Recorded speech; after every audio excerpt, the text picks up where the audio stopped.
Behind every locked door lies a story the world was never meant to hear. Welcome to Behind Bars TV, where we uncover the hidden realities of the world's toughest prisons, untold inmate experiences, and the systems built to contain them. From Supermax facilities to forgotten penitentiaries, we revealed the truth behind concrete walls and razor wire. This is not fiction. This is the world behind bars. The most dangerous inmates in ADX Florence, Supermax. There is a prison in the United States where silence is used as a weapon. A place so extreme that even hardened killers, terrorists, and crime bosses, men who once ruled streets, cartels, and extremist movements, are reduced to numbers behind steel doors. They spend 23 hours a day alone. No human touch. No shouted conversations. No second chances. This is ADX Florence, also known as Supermax. And inside this prison are inmates considered too dangerous for any other facility on Earth. Today, we're not just walking through concrete hallways. We're entering the minds, the crimes, and the cold reality of the most dangerous inmates ever locked inside ADX Florence. By the end of this documentary, you'll understand why some people who enter this prison never mentally leave it. The prison built to break monsters. ADX Florence wasn't built to rehabilitate. It was built to contain the uncontrollable. After a series of deadly prison riots and inmate murders in the 1980s, the U.S. government faced a terrifying question. What do you do with prisoners who kill guards, control gangs from behind bars, or continue terrorism while incarcerated? The answer was Supermax. Opened in 1994, ADX Florence sits isolated in the Colorado Rockies. The location is intentional. Escape routes are few. Visibility is endless. And help is far away. Each inmate is locked in a concrete cell roughly the size of a parking space. Bed, poured concrete. Desk, poured concrete. Stool, poured concrete. Window, a narrow slit designed so you cannot see the mountains. Even the airflow is engineered to prevent inmates from communicating. Former wardens described it as a clean version of hell. But this prison wasn't filled with ordinary criminals. It was filled with men the system feared losing control over. Who gets sent to ADX Florence? Not every murderer goes to ADX Florence. You don't get sent here for life sentences alone. You get sent here if you are still dangerous inside prison, influential enough to order crimes from a cell, violent towards staff or other inmates, a national security threat. This includes terrorist masterminds, cartel leaders, serial killers, prison gang generals. Once transferred, inmates undergo total isolation conditioning. No group recreation, no shared meals, no physical contact with other prisoners.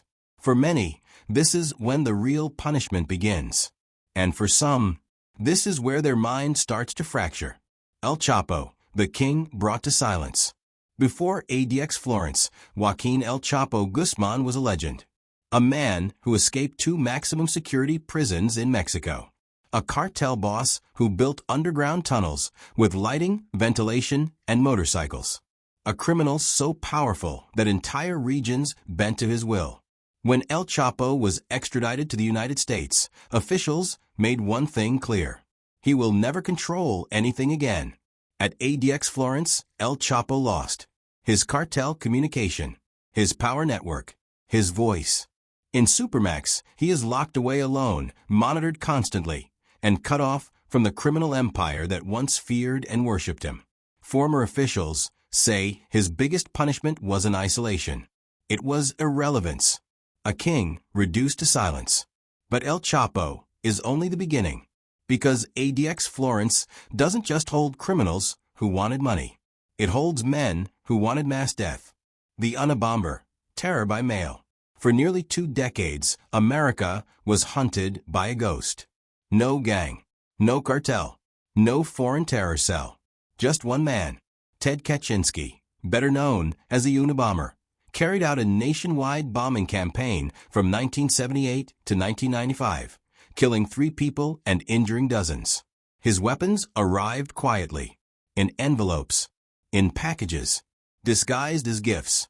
professors, airline executives, scientists. No one felt safe. What made Kaczynski uniquely terrifying wasn't just the bombs, it was his mind. A Harvard-educated mathematician with an IQ estimated above 160, Kaczynski retreated into total isolation long before prison ever isolated him. When he was finally arrested and sentenced to life without parole, federal authorities made a decision. He will never again influence the outside world. ADX Florence became his final address. Inside Supermax, Kaczynski lived the same way he had chosen on the outside, alone. But this time, there was no forest cabin, no freedom, no manifesto circulation. Even guards described him as eerily calm. Not broken, not aggressive, just silent. And that silence is exactly why ADX Florence exists. The Oklahoma City bomber, America's deadliest terrorist. On April 19, 1995, America watched smoke rise from the heart of Oklahoma City. A federal building had been torn apart. 168 people were dead, including 19 children. The man responsible was Timothy McVeigh. McVeigh wasn't hiding in the shadows. He believed what he did was justified.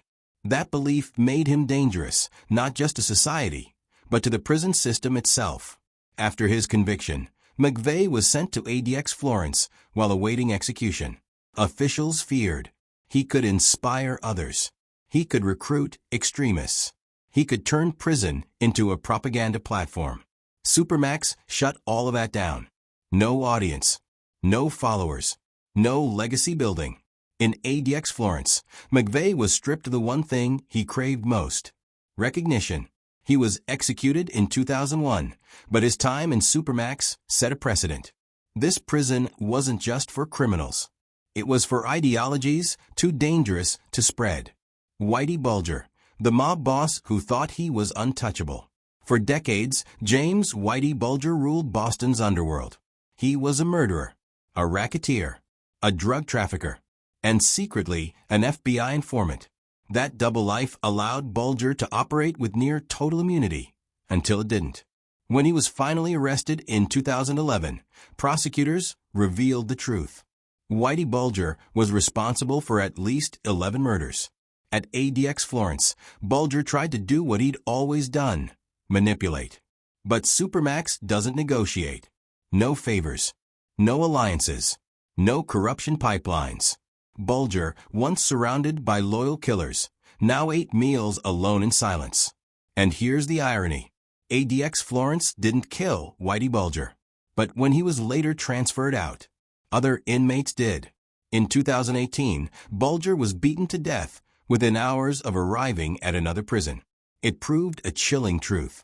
ADX Florence may be brutal, but sometimes it's the only thing keeping certain inmates alive.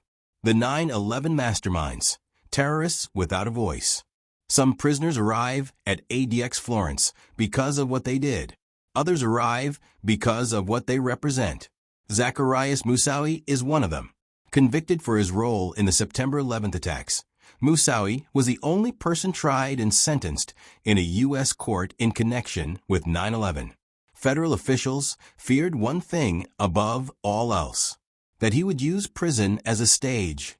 Inside ADX Florence, there is no stage. Moussaoui was placed under Special Administrative Measures, SAMs, the strictest communication restrictions in the federal system. Mail screened word by word. No media access. No unsupervised contact with anyone. Former prison staff described him as volatile, unpredictable, and deeply ideological. In a normal prison, that kind of inmate can radicalize others. In Supermax, ideology dies in isolation. No followers. No sermons. No legacy. Just concrete walls and silence. Ramzi Youssef, the man who wanted to bring down the sky. Before September 11th, there was another name terror experts feared: Ramzi Youssef. In 1993, Youssef orchestrated the first bombing of the World Trade Center, killing 6 people and injuring over 1,000. But that wasn't his end goal. Youssef later planned Operation Bojinka, a chilling plot to blow up multiple U.S. airliners mid-flight, killing thousands. The plan was stopped just in time. When Youssef was sentenced to life plus 240 years, there was no debate about where he would go. ADX Florence. Inside Supermax, Youssef became a textbook example of why the prison exists. Highly intelligent, fanatically driven, utterly unrepentant. Officials feared even casual conversations could turn into recruitment. So Supermax erased the possibility entirely. No interaction, no persuasion, no martyrdom. Just a man locked away from the sky he once tried to destroy. The cartel enforcers, men who never stop killing. Not all danger comes from ideology. Some danger comes from professional violence. ADX Florence houses cartel enforcers, men trained to kill efficiently, repeatedly, and without hesitation. Unlike cartel bosses, these inmates aren't famous. That makes them more dangerous. They don't seek attention. They don't speak to media. They don't brag. They wait. Federal intelligence reports show that even behind bars, cartel-linked inmates attempt to pass coded messages, coordinate hits, maintain fear. Supermax shuts that down with near-total sensory deprivation. Former guards describe these inmates as the most unsettling. They don't yell. They don't threaten. They just stare like they're measuring you. These are men the system believes will never change. So ADX Florence doesn't try to change them. It simply contains them. Serial killers, locked with their own thoughts. Serial killers are different from terrorists and gang leaders.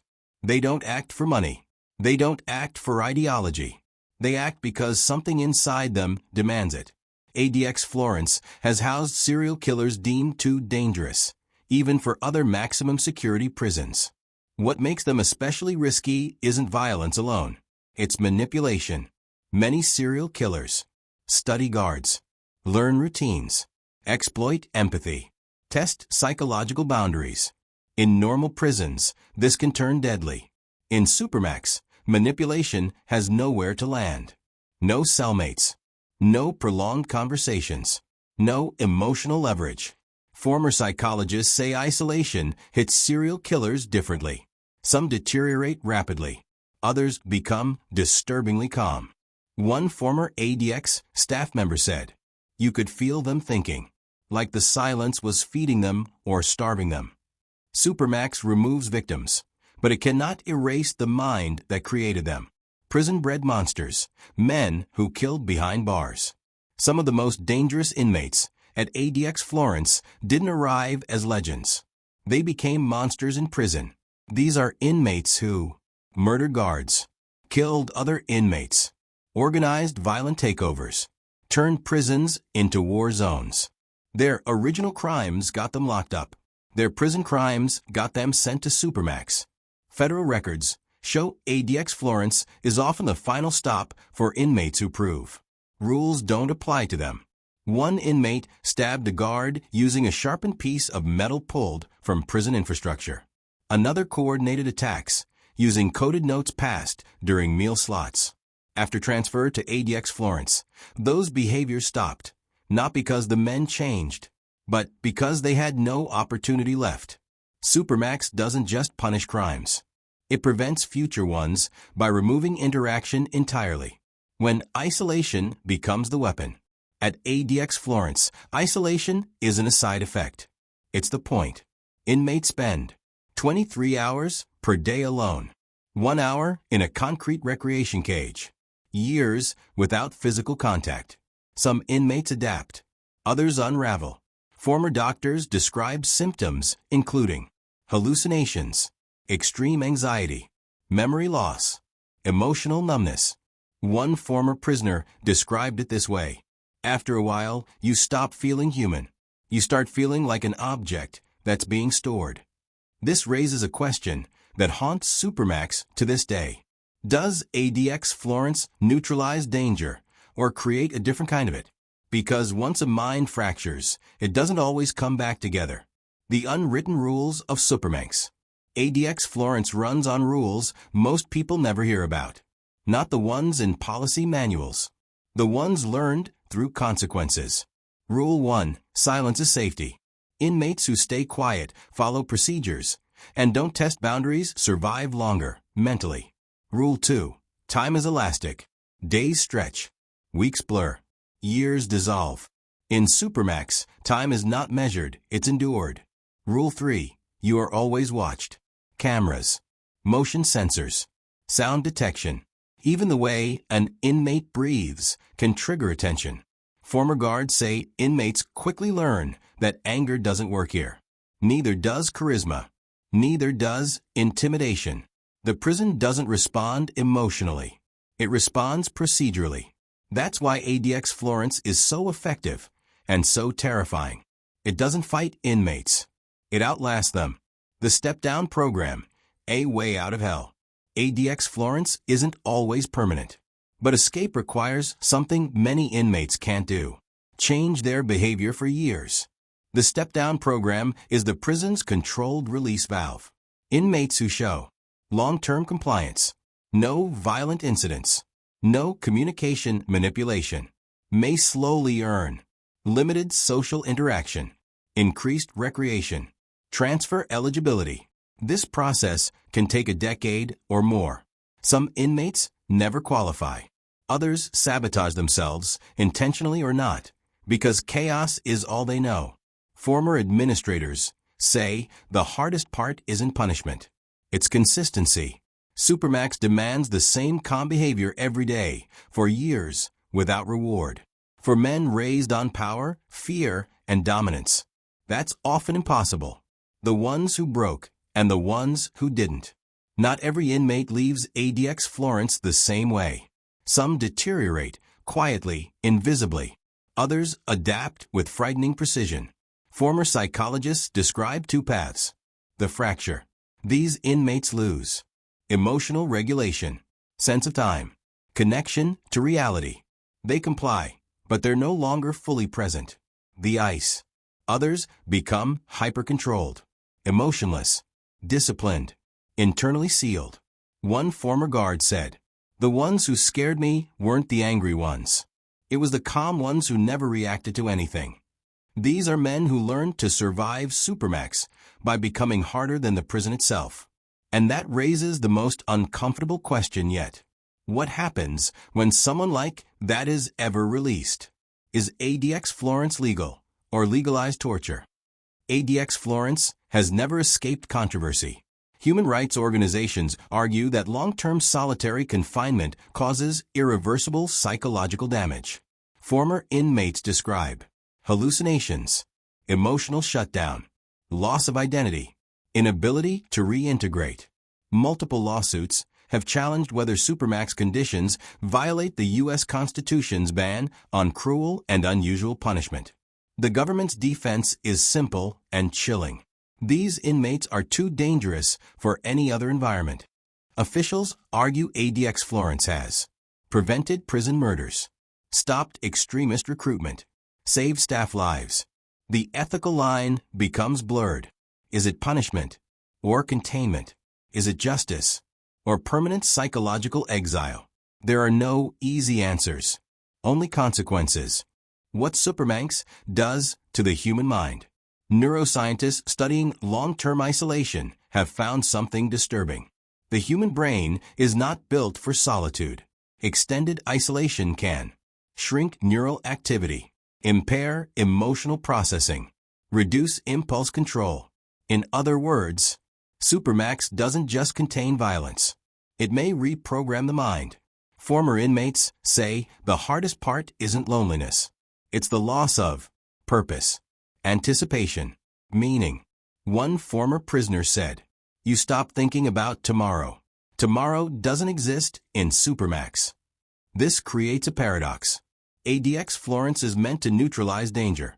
But what happens if it creates inmates who can no longer function in society at all? Why the world copied ADX Florence. ADX Florence changed corrections forever. Countries across the world studied it. Some copied it. Some scaled it down. Some warned against it. The Supermax model became the last resort solution for inmates no system could control. But even nations that adopted similar facilities noticed the same pattern. Violence decreased. Mental illness increased. Long-term outcomes worsened. ADX Florence became a symbol, not just a security. but of what happens when society decides some people are beyond redemption. And that leads to the final question: the inmates who will never leave. There are inmates at ADX Florence who are not in the step-down program. They are not being evaluated for transfer. They are not preparing for another phase. They are never leaving. Some are serving multiple life sentences. Others are under permanent special administrative measures. A few are considered too dangerous to ever exist outside total isolation. For these men, ADX Florence is not a stop. It is an endpoint. They will grow old in the same cell. They will eat the same meals. They will hear the same sounds: ventilation, steel, silence. One former federal official put it bluntly: some inmates don't have release dates. They have expiration dates. These prisoners are not managed with hope. They are managed with containment until death. And whether that feels justified or horrifying depends on one question: is society protecting itself or giving up on human beings entirely? What ADX Florence says about U.S. ADX Florence is often described as a prison for monsters. But prisons are not built for inmates. They are built by society. Supermax exists because the world decided some people cannot be managed with empathy, rehabilitation, or trust. Only with distance. Only with walls. Only with silence. ADX Florence doesn't scream. It doesn't riot. It doesn't explode with violence. It hums quietly in the mountains, doing exactly what it was designed to do. And that may be the most unsettling part. Because Supermax forces us to confront an uncomfortable truth. There are crimes so severe, ideologies so dangerous, and individuals so violent that society chooses containment over redemption. ADX Florence is not about vengeance. It is about fear. Fear of what some humans are capable of. Fear of losing control. Fear of letting the wrong person speak, influence, or walk free again. And as long as that fear exists, so will ADX Florence. This prison does not ask for forgiveness. It does not promise reform. It does not pretend to heal. It simply holds. And behind those concrete walls, the most dangerous inmates in America sit alone, not as kings, not as martyrs, but as men erased from the world they once terrified. What you just saw is more than a story. It is a reality lived by thousands behind bars. If you believe in uncovering the truth, the kind hidden behind concrete walls and silence, then join us. Subscribe to Behind Bars TV and never miss a chapter in the world's most dangerous stories. Until next time, stay aware, stay informed, subscribe, and stay locked in. Until next time, keep your mind open and your curiosity sharp. Remember, freedom and confinement are sometimes only a wall apart.